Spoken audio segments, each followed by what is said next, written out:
JMJ se passe plutôt bien, avec des moments différents, des grands moments forts déjà qu'on a pu vivre à travers de grands rassemblements. Et puis des moments forts aussi, mais plus intimes. Je pense notamment à l'accueil dans les familles qui a vraiment généré beaucoup de joie, beaucoup d'enthousiasme de la part des jeunes, des uns des autres. Se sentir accueillis vraiment dans une vraie charité, une vraie fraternité. La première semaine dans les diocèses, moi j'étais à Stöjec, une petite ville.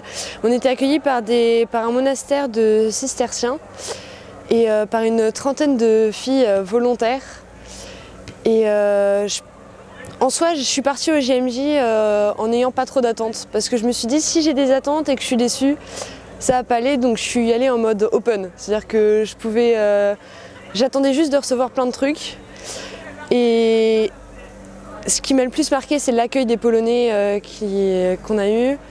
Toujours à vouloir nous donner, j'ai jamais manqué de rien. Toujours une présence énorme, toujours très bien entourée, très bien guidée. Et en soi, cette première semaine, j'ai pas forcément reçu énormément au niveau de ma foi. J'ai plutôt reçu quelque chose d'énorme au niveau des rencontres. Ce que j'attendais quand même des Journées mondiales de la jeunesse, faire des belles rencontres. Je me suis attachée avec des Polonaises et pour tout vous dire, quand il a fallu les quitter, c'était vraiment très dur.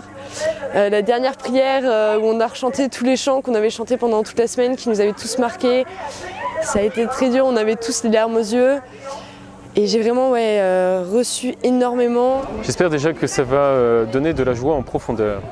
Parce que je vois bien qu'on en a besoin pour plein de raisons. Déjà pour notre Église en France, qui est merveilleuse et en même temps qui a besoin de témoignages de joie. Et donc il faut l'avoir expérimenté pour pouvoir le donner. Donc ça, j'espère qu'ils engrangent à plein pot de la joie. J'aimerais aussi qu'un pas soit franchi pour les uns les autres dans l'accueil de la miséricorde de Dieu. C'est quand même le sujet et qui va de pair avec la joie. Se sentir aimé pour mieux aimer, mieux se donner.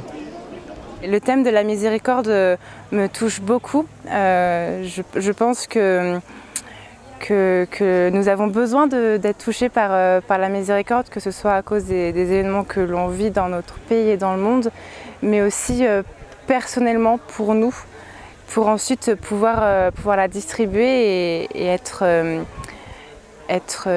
témoin de l'amour de Dieu. J'ai dit au Seigneur, tu en loupes pas un, s'il te plaît.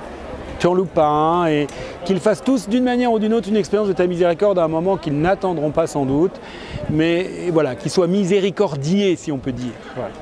Deuxième chose, être chrétien en France, on n'est pas si nombreux que ça, c'est pas si simple.